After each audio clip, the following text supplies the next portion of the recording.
aktiivse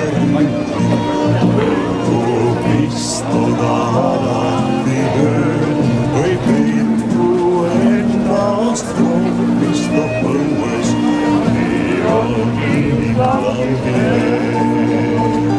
See relv on ka imelik talismaan, mis hoiab sind päeval ja ööd ja lõikab läbi kõik kütked, millesse sattud sa teed.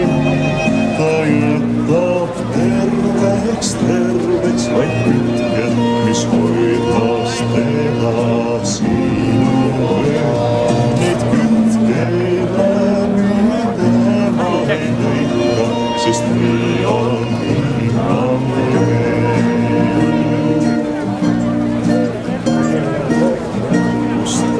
sinu kätte jõud, seda sa ise ei tea.